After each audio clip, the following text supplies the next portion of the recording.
The Grand Assembly Hall could hold 1 million bodies. Today it held 4,000 species, and every single one of them wanted humanity dead. Park Yuna stood at the human delegation's platform and watched the hatred wash over her like warm rain. She had learned to enjoy it. Hatred meant fear, and fear meant they were paying attention. The Rylith ambassador was speaking now. His species looked like someone had stretched a spider over a skeleton and forgotten to add skin. His voice clicked and scraped through the translator. Humans breed like insects, he said. In 80 years, their population has grown by 40%. They establish colonies on worlds we marked as protected.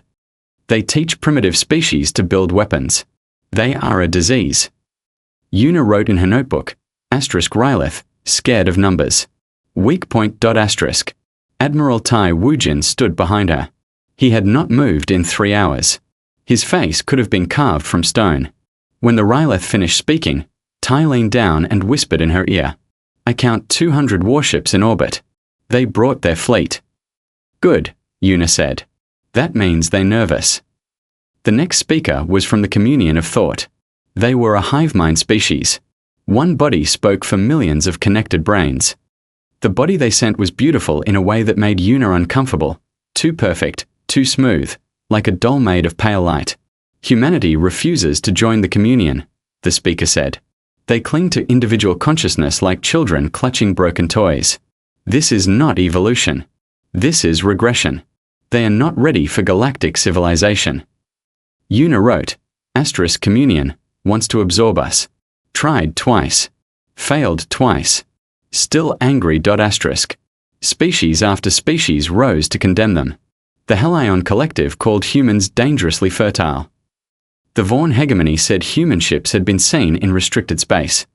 The crystalline arbiters, the oldest species in the Concord, said nothing, but their representative, High Arbiter Velith, watched Yuna with eyes like fractured diamonds. She smiled at him. He did not smile back. The session lasted 9 hours. Yuna filled her notebook. Tai stood like a statue. The other members of the human delegation, 12 diplomats, 6 military advisors, 2 translators, sat in perfect silence. They had been trained for this. They knew what was coming. When the last speaker finished, Velith rose from his throne. The assembly fell silent. He was ancient, even by Arbiter standards. His crystalline body had grown cloudy with age. His voice was like wind through broken glass. The charges against humanity are clear, he said. Unauthorized expansion. Cultural contamination. Military aggression. Philosophical incompatibility with Concord values. He paused. The assembly will now vote. Yuna closed her notebook. The vote took 30 seconds. Holographic symbols flashed across the chamber. Red for exile, green for remain. The red spread like blood through water. 3,997 species voted to exile humanity. 3 voted against. Yuna made a note to send them flowers. Velith's voice cut through the murmur that followed. The verdict is exile. Humanity will surrender all off-world colonies, all vessels operating beyond Sol system, and all technology derived from Concord knowledge. You have 1 solar cycle to evacuate your people to your home system. After that, Sol will be placed under permanent quarantine. No human vessel will leave. No human signal will be answered. You will be alone. The silence that followed was thick enough to choke on. Velith stared at Yuna. He was waiting for something. Rage, perhaps. Begging. Threats. Humans were supposed to be volatile. Dangerous. Unpredictable. Yuna stood up. She straightened her jacket. She bowed. Deep. Formal. Respectful. The Concord's generosity overwhelms us, she said. Her voice carried across the chamber, calm and warm. We accept your verdict. With gratitude. The silence changed. It became something confused. Something afraid. Velith's crystalline face could not show expression, but his body flickered, a sign of disturbance. You accept? Of course. Yuna smiled. It was the smile she had practiced in the mirror for 20 years. The smile that said nothing and meant everything. You have given us exactly what we needed. How could we refuse? She turned and walked toward the exit. Tai fell into step beside her. The other delegates followed in perfect formation. Behind them, 4,000 species watched in silence. No one moved to stop them. No one knew what to say. In the corridor outside, the air was cooler. Yuna's smile did not fade. Tai walked beside her, his boots clicking against the polished floor. "They'll station 100 ships at the border," he said. "Maybe more." "Good. Let them waste resources. The evacuation will take months. We have colonies in 30 systems. We've been preparing for 15 years, Wu Jin. Every colony knows the plan. Every ship knows the route. We'll be home in 6 weeks." Tai was quiet for a moment. Then, "They think they've won." Yuna laughed. It was not a kind sound. They think they've solved a problem. They've looked at humanity and seen chaos. Aggression. Danger. She stopped walking, turned to face him. Her smile was gone now, replaced by something colder. "They never asked why we're like this. They never wondered what made us this way." Tai said nothing. He knew. Every human knew. The long memory was taught to every child. The wars, the plagues, the near extinctions, the slow climb back from the ashes. Humanity had not become strong by accident. They had been forged in fire, over and over, until the fire became familiar. "They see monsters," Yuna said. "And they're right. We are monsters." She started walking again. "But we are patient monsters. And we have very long memories." The human delegation reached their ship. It was small, unimpressive, a diplomatic vessel with minimal weapons. The Concord had insisted on that. They did not want humans bringing warships to the assembly. As Yuna stepped onto the boarding ramp, she paused, looked back at the gleaming spires of Nexus Prime. Somewhere in there, Velith was probably celebrating. The Ryleth were probably planning their quarantine patrols. The Communion was probably already forgetting that humanity existed. 300 years, she said softly. Tai stood beside her. "What?" "That's how long it will take. 300 years of silence. Then we open the door." She smiled again. "I won't live to see it. Neither will you. But our grandchildren's grandchildren will walk back into this galaxy, and they will not be asking for permission." She boarded the ship. Behind her, the door closed. The galaxy would not see humanity again for a very long time. And when they did, they would wish they hadn't. Dr. Kangmina had not slept in 4 days. Her eyes burned. Her hand shook when she reached for her coffee. But the numbers on her screen were perfect, and that was all that mattered. "Run it again," she said. Her assistant, a young man named Cho Hyun, looked at her like she had lost her mind. "We've run it 47 times. The veil is ready." "Run it again." He ran it again. The numbers came back perfect. Again. Mina leaned back in her chair and stared at the ceiling of the research station. Outside the viewport, Jupiter filled half the sky, a massive orange eye watching over humanity's greatest secret. Project Veil had been in development for 40 years. 3 generations of scientists had given their lives to it. Mina's mother had worked on the early theories. Her grandmother had been part of the team that proved it was possible. Now Mina would be the one to push the button. The door to her office opened. General B.A. Suk walked in. He was built like a machine designed for breaking things. His face was friendly. His eyes were not. "Status?" he asked. "Ready. We can activate within 6 hours of receiving the order." "Good. The evacuation is ahead of schedule. Last ships leave the outer colonies tomorrow." Suk sat down without being invited. He was too old and too important to wait for permission. How long will the barrier hold? Forever, theoretically, as long as we maintain the generator network. And from the outside? Mina smiled. It was not a nice smile. From the outside, Sol system will simply stop existing. No light. No signals. No gravitational signature. We will be a hole in the universe. Suk nodded slowly. And if they try to enter? They can't. The veil isn't a wall. It's a fold. Space itself bends around us. You could fly straight at Sol for 1,000 years and never reach it. You just go around, without realizing it. What if they figure it out? They won't. The math requires understanding dimensional theory that the Concord banned 300 years ago. They made it illegal because they were afraid of it. Mina's smile widened. We kept studying. Suk stood up. Admiral Tai will give the order when the last ship crosses the threshold. Be ready. He left. Mina turned back to her screen. Her hands had stopped shaking. 2 days later, the last human ships crossed into Sol system. The evacuation had moved like a machine. 12 million people from 30 systems, transported in 6 weeks. No panique. No riots. No confusion. Every human colony had known this day might come. They had drills, plans, emergency supplies packed and ready. The Concord observers were disturbed by the efficiency. Species that had expected chaos found only calm. Ships launched on schedule. Families boarded without complaint. Children treated it like an adventure. One Rylith observer sent a report to his commanders. They are not afraid. They are not angry. They are *organized star. This is wrong. His commanders ignored him. They were too busy celebrating. Admiral Tai Wu-jin stood on the bridge of the *Taiho*, humanity's flagship. It was not an impressive ship by Concord standards. Medium-sized, moderately armed, unremarkable. That was intentional. The impressive ships were hidden in Jupiter's shadow, where no alien had ever been allowed to go. Final count, his communications officer reported. All human vessels accounted for.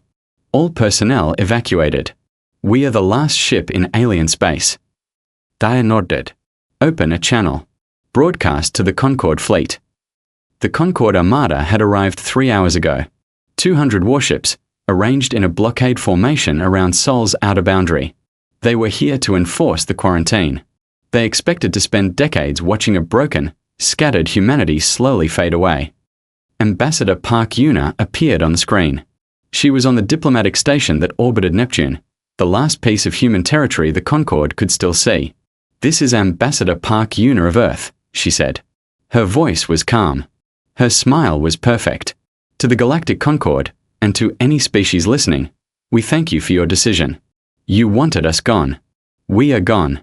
We ask only one thing in return. She paused. Don't come looking. The transmission ended. Tai turned to his navigation officer. Take us home. Best speed. The *Taiho* crossed into Sol system. Behind it, the Concord fleet watched and waited. Mina's finger hovered over the activation switch. Suk stood beside her. Tai watched from a screen on the wall. Yuna was there too, her face calm, her eyes bright. Veil generator network online, Hyan reported. All stations responding. Power levels optimal. Confirmed, Mina said. We are ready. Tai's voice came through the speaker. Dr. Kang. The order is yours. Mina looked at the switch. Such a small thing. A piece of plastic and metal. In a moment, it would cut humanity off from the rest of the universe. She thought about her mother.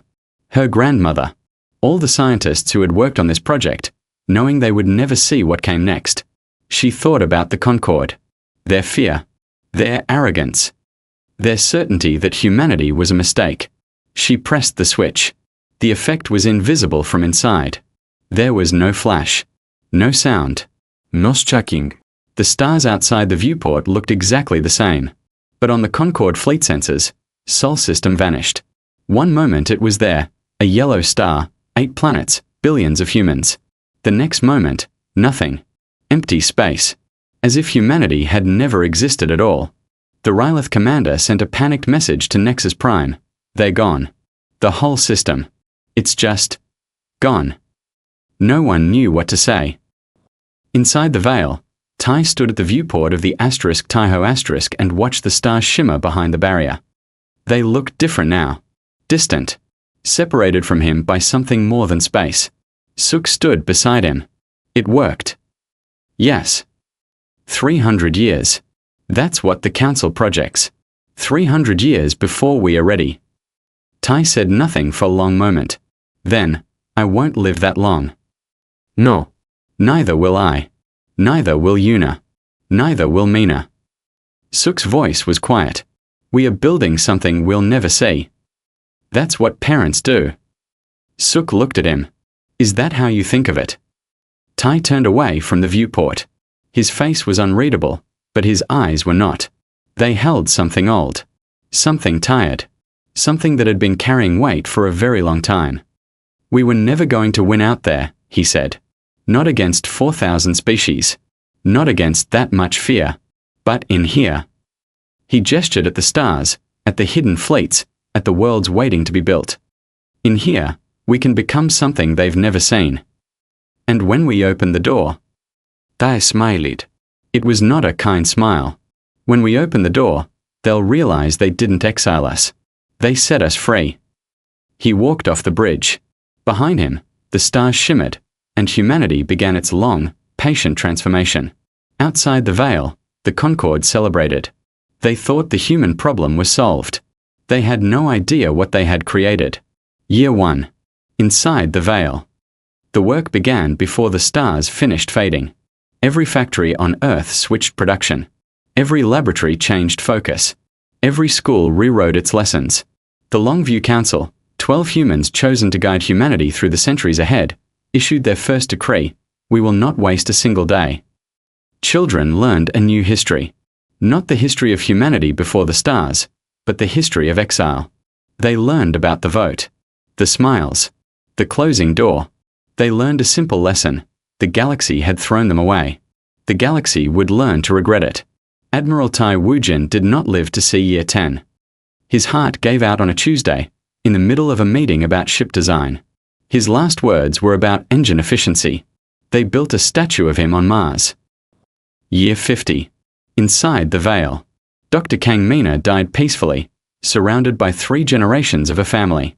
Her granddaughter, Han Bora, inherited her research notes and her determination. By now, humanity had doubled its fleet. 2,000 ships, built in secret dockyards hidden in the asteroid belt. They looked nothing like the old designs. Sleeker. Faster. Armed with weapons the Concorde had banned centuries ago. Bora worked on something bigger. Dimensional folding, the same science that powered the veil. If she could make it work on a smaller scale, human ships could cross the galaxy in hours instead of months. She made it work in year 63. Her mother cried. Her children celebrated. Bora went back to her laboratory and started on the next problem. Year 50. Outside the veil. The Concorde celebrated the 50th anniversary of the human exile with a festival on Nexus Prime. High Arbiter Velith gave a speech about peace and stability. The Ryleth displayed their new warships. The Communion of Thought performed a ceremony of unity. Behind the celebrations, unease grew. The Ryleth had sent 17 probes to Sol's last known location. None returned. Some vanished without explanation. Others came back damaged, their navigation system scrambled, their sensors fried. One probe's final transmission was a single word, repeated over and over. Wrong. The Ryleth commander who had watched humanity vanish 3 decades ago was old now. He spent his retirement writing reports that no one read, warning that the silence was not normal. The silence was not peace. The silence was waiting. Year 150. Inside the veil. Humanity reached 20 billion people. They lived on Earth, Mars, the moons of Jupiter and Saturn, and thousands of orbital stations. Every rock larger than a house had been claimed, mined, or turned into a habitat. The fleet numbered 5,000 ships. The smallest was faster than anything the Concorde had ever built. The largest carried weapons that could crack planets. Dr. Han Bora was dead. Her children ran the Dimensional Research Program. Her grandchildren commanded ships. Her great-grandchildren were being born into a humanity that had never seen an alien face except in history lessons. Director Seo Jae, the current head of the Longview Council, gave a speech on the 150th anniversary of the exile. Our ancestors were thrown away like garbage, she said. The galaxy looked at humanity and saw a problem to be solved. They were right about one thing: we were a problem. But they chose the wrong solution. She paused. They could have helped us, taught us, guided us. Instead, they locked us in a room and hoped we would disappear. Her voice hardened. We did not disappear. We grew. We learned. We built. And when we open that door, and we will open it, we will not be asking for permission. The crowd roared. Outside the veil, no one heard. Year 150. Outside the veil. The Concorde was cracking. The communion of thought had begun absorbing smaller species.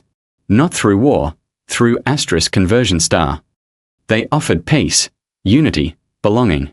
Species that joined the communion lost their individuality. They became part of the hive mind. They became the communion. Some species resisted. The Ryleth built bigger fleets. The Hellion Collective closed its borders. The Vaughn hegemony entered a civil war that would last 40 years. High Arbiter Velith watched his carefully built order fall apart. He was very old now. His crystalline body had grown so cloudy that he could barely see. His voice was a whisper. It was not supposed to be like this, he said to his attendants. Without the humans, there should have been peace. His attendants said nothing. They did not tell him what they were thinking, that perhaps the humans had not been the problem. Perhaps the humans had been the pressure valve, the chaos that kept the other chaos in check. Without them, the old conflicts came back. Older, angrier, hungrier. Year 250. Inside the Veil. The fleet numbered 8,000 ships. Population, 40 billion. Every human child trained for war, not because they wanted violence, but because their ancestors had learned a lesson. Peace was something you earned, not something you were given. Captain Yoon Day was 25 years old. He had never seen a star that was not filtered through the veil. He had never spoken to an alien. He had never known a universe larger than Sol System. But he had learned the history. He had memorized the names of every species that voted for exile. He had studied their weapons, their tactics, their weaknesses. Someday, his grandfather told him, that door will open, and you will walk through it. What will I find? His grandfather smiled. It was not a kind smile. Either a galaxy that needs saving, or a galaxy that needs conquering. Either way, you'll be ready. Year 250. Outside the veil. The swarm came from the edge of the galaxy. No one knew where it started. No one knew what it wanted. It was a machine intelligence, trillions of units, networked together, consuming everything in its path. Planets, stations, ships, species. The Ryleth were the first to fight it. Their fleet was the largest in the Concord. It lasted 3 days. The communion of thought tried to communicate with it, to absorb it. The swarm did not communicate. It consumed. The communion lost half its network in a single battle. The Hellion Collective surrendered. The swarm consumed them anyway. Within 50 years, the Concord lost a third of its territory. Within 75 years, it lost half. The ancient species, the arbiters, the founders, the first ones, retreated to their core worlds and prayed to gods that did not answer. Velith died in year 273. His last words were a question: where are the humans?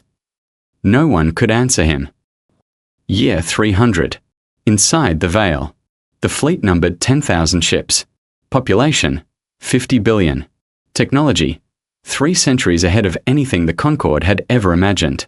Admiral Yoon Day was 75 now. Grey-haired. Scarred from training exercises that had become increasingly brutal as the final date approached. He commanded the Hwasong Asterisk, the first ship of the new fleet, a vessel so advanced that his grandfather would not have recognized it.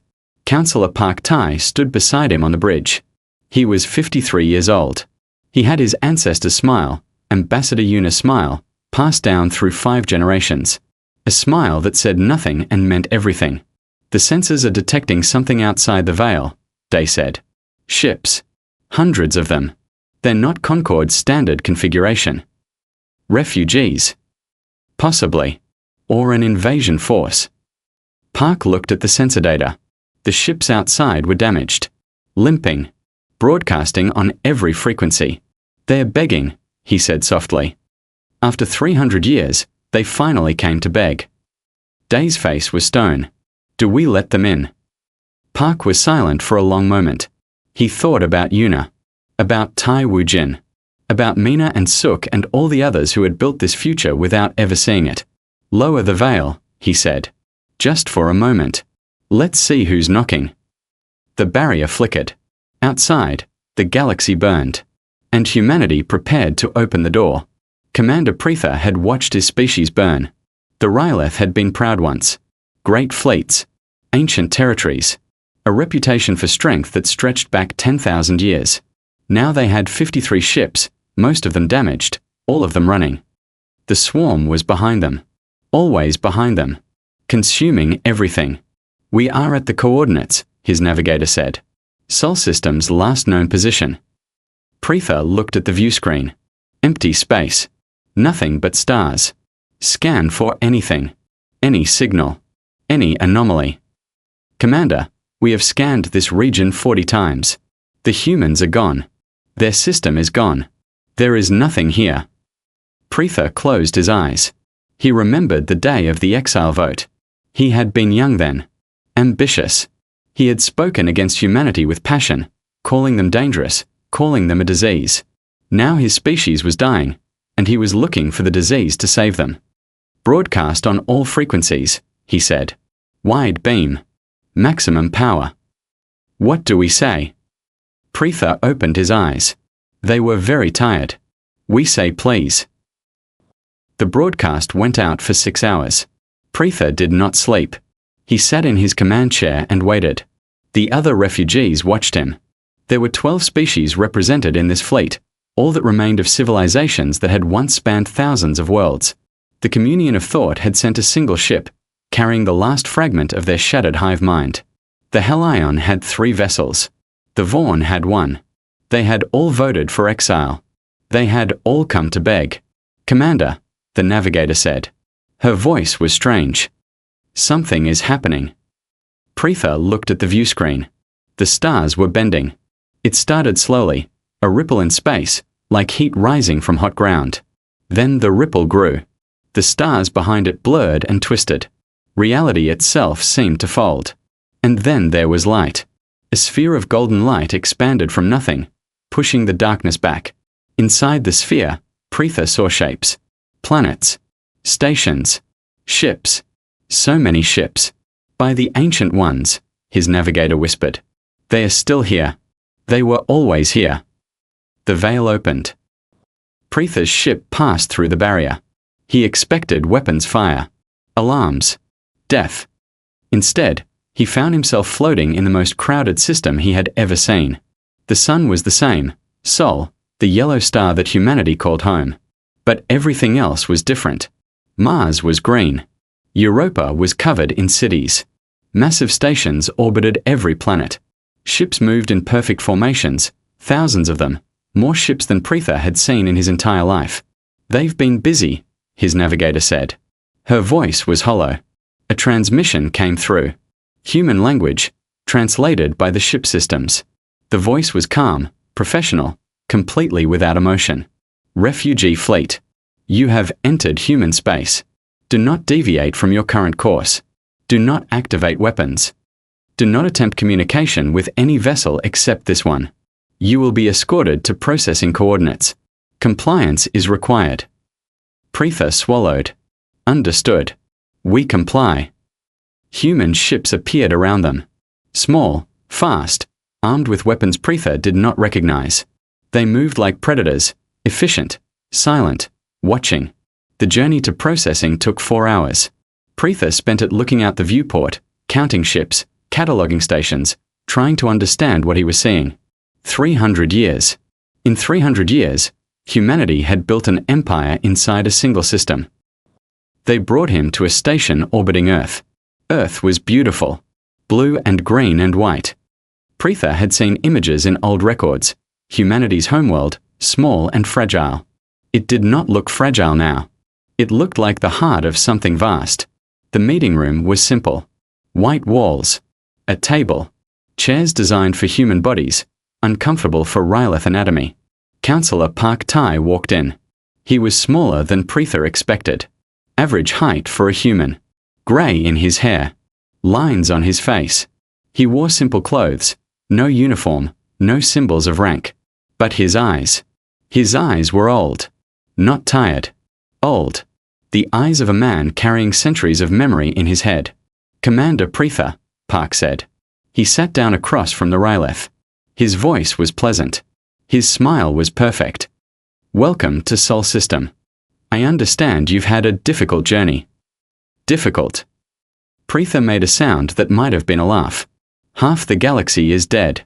The swarm consumes everything. We have run for years, and there is nowhere left to run. So you came here? Yes. To us? Yes. Park nodded slowly. His smile did not change. Tell me about the swarm. Preetha told him.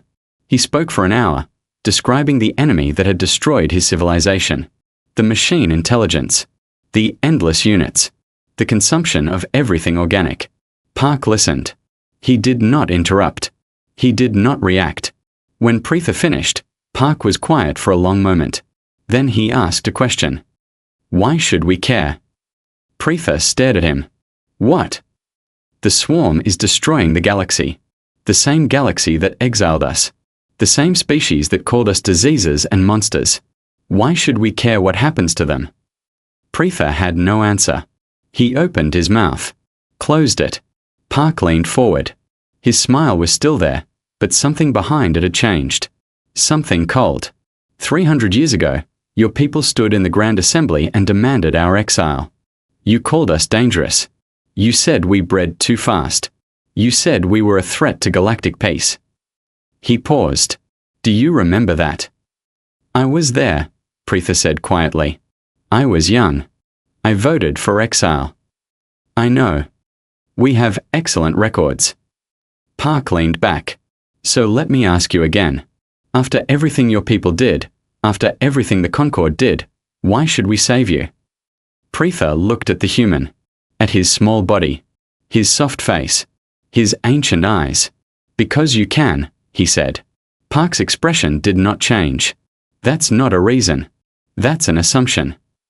Then I have no reason. Preetha's voice cracked. I have nothing to offer you. No resources. No technology. No alliance. We are refugees. Beggars. We have nothing but our lives, and those are worth very little. You're right, Park said. They're not worth much. Not to us. He stood up. Preetha felt something cold settle in his stomach. But, Park said, they're worth something to you. And my ancestors taught me that the measure of a species is not how they treat their allies. It's how they treat their enemies. He walked toward the door. We'll discuss it. Stay here. Rest. Someone will bring you food. Counselor. Park stopped. Will you help us? Park looked back. His smile was his ancestor's smile, Ambassador Yuna's smile, passed down through 5 generations. I don't know yet, he said. But I know this. If we help you, it won't be because you deserve it. It will be because we choose to be something better than what you made us. He left. Preetha sat alone in the white room and listened to his heart's beat. Outside the viewport, human ships moved in endless patterns. The monsters had become something else. He was not sure if that was better or worse. The council chamber on Earth was old. 300 years old. They had built it in the first decade of exile, when the pain was still fresh and the anger still hot. Now it held humanity's fate. Councillor Park Tai sat at the head of the table. 11 other council members faced him. Behind them, screen showed the refugee fleet, 53 ships, 12 species, all of them waiting. The question is simple, Park said. Do we open the door? Councillor Shin Yo spoke first. She was the leader of the isolationist faction, the ones who believed humanity should stay behind the veil forever. We have everything we need. Food. Resources. Space. Let the galaxy burn. It burned us first. And when the swarm finishes with them? Admiral Yoon Dae asked. He was old now, but his voice was strong. When it runs out of food out there, where do you think it comes next? The veil will protect us. The veil protects us from detection, not from a machine intelligence that consumes everything. Eventually, it will find us. Eventually, we will have to fight.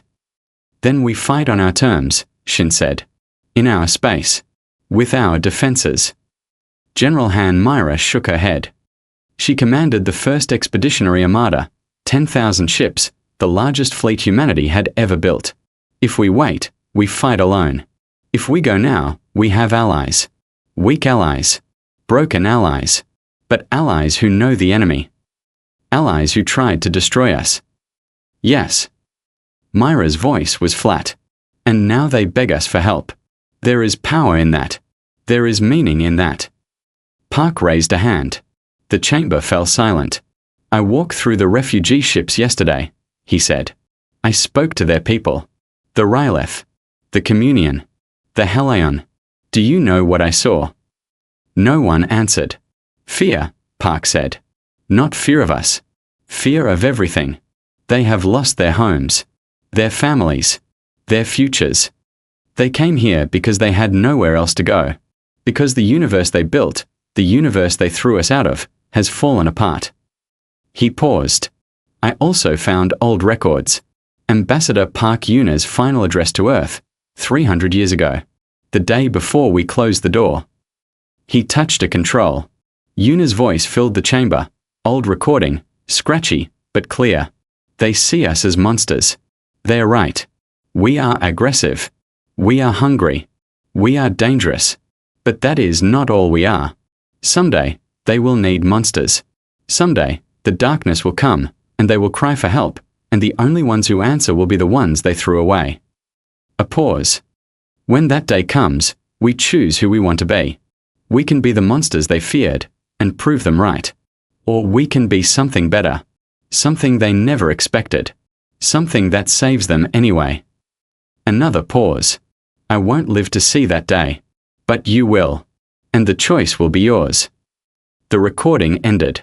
Park looked around the table. The choice is ours. What are we? The vote took 3 minutes. 9-3 in favor of opening the door. General Myra began fleet preparations immediately. Admiral Day reviewed battle plans he had memorized decades ago. Councillor Park sent a message to the refugee fleet. Stand by. We are coming. The veil dropped. For the first time in 300 years, Sol System was visible to the galaxy. A yellow star. 8 planets. Billions of humans. And 10,000 warships. The fleet launched within the hour. They moved in perfect formation, lines of silver cutting through the darkness, faster than anything the galaxy had ever seen. Myra commanded from the asterisk Mugungwa star. Day flew beside her in the asterisk Hwasong star. Park watched from Earth, his hands folded, his face unreadable. They found the swarm at the edge of Concord space. The Battle of the Rift lasted 7 hours. The swarm was vast. Millions of units. Machines without fear, without hesitation, without mercy. They had destroyed 1,000 species. They had consumed half the galaxy. They had never met humanity. The human fleet did not fight like the Concorde. They did not form defensive lines. They did not retreat. They attacked, fast, brutal, relentless. Their weapons cut through swarm units like fire through paper. Their ships danced between enemy formations, striking and vanishing. The swarm adapted. It always adapted. It learned the human tactics and developed counters. Humanity adapted faster. Every time the swarm found an answer, the humans changed the question. They used weapons the Concorde had banned. They executed maneuvers that should have been impossible. They fought like they had spent 300 years preparing for this moment. Because they had. General, a communications officer said, the swarm core is exposed. Their central processing unit. Myra looked at the tactical display. The swarm was wounded. Bleeding. For the first time in its existence, it was losing. All ships, she said. Focus fire. Destroy the core. 10,000 weapons fired at once. The core died. The swarm died with it. Millions of units went dark. Silent. Dead. It was over. Preetha found Park on the bridge of the asterisk Hwasong asterisk after the battle. The humans stood at a viewport, watching debris float through space. Pieces of swarm units. Pieces of Concorde ships. Pieces of everything the galaxy had lost. You won, Preetha said. Park did not turn around. Yes. You could rule the galaxy now. No one could stop you. The Concorde is broken. The other species are scattered. You have the strongest fleet, the best technology, the most unified people. Preetha hesitated. You could take everything. Park was quiet for a long moment. Then he smiled. It was Yuna's smile. His great-great-grandmother's smile. The smile that said nothing and meant everything. We know, he said. He turned to face Preetha. His eyes were ancient. We spent 300 years becoming something you could never understand. We learned patience. We learned unity. We learn how to hold anger in our hands without letting it burn us. He paused. We also learned that conquest is easy. Building is hard. Revenge is simple. Mercy is complicated. So you will help us? Rebuild the galaxy. We will help those who want to be helped. We will trade with those who want to trade. We will protect those who cannot protect themselves. And those who resist you. Park's smile did not fade. No one will resist us. Not because they're afraid, though they should be, but because we are going to give them something better than fear. We are going to give them choice. He walked past Preetha, toward the door. The Concord tried to force unity. It failed. We are going to offer it instead. And offer is always stronger than force. Preetha watched him go. Counselor. Park stopped. What are you? Park looked back. His smile shifted, became something warmer, something almost sad. We are human, he said. That's always been enough. He left. The door stayed open. Humanity did not conquer the galaxy. They did not need to. Species came to them, for protection, for trade, for alliance. Sol System became the center of a new order. Not an empire. Something looser. Something stranger. Something better. The survivors of the Concord watched humanity spread across the stars, not with armies, but with ships carrying food, medicine, engineers. They rebuilt worlds the swarm had broken. They taught species how to defend themselves. They offered help without demanding payment. It made no sense. It defied everything the galaxy knew about power. But it worked. Years later, an old Rylith scholar wrote a history of the human exile. He spent decades researching, interviewing, analyzing. He tried to understand how a species thrown away like garbage had become the galaxy's salvation. His conclusion was simple. We made them angry. Anger could have destroyed them, or us. Instead, they chose to let anger make them stronger. They did not forget what we did. They did not forgive. But they refused to become what we feared. He paused in his writing. They proved us right and wrong at the same time. We were right that humanity was dangerous. We were wrong about what that danger meant. They did not burn the galaxy. They saved it. And they did it while smiling that same smile, the one that makes you wonder if salvation and revenge are really so different after all. The book ended with a single sentence. They shut the door and never looked back. And when they opened it again, we were grateful.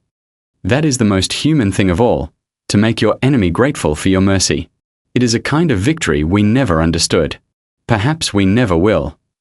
In Sol System, the sun rose over Earth. Humanity went back to work. There was a galaxy to rebuild.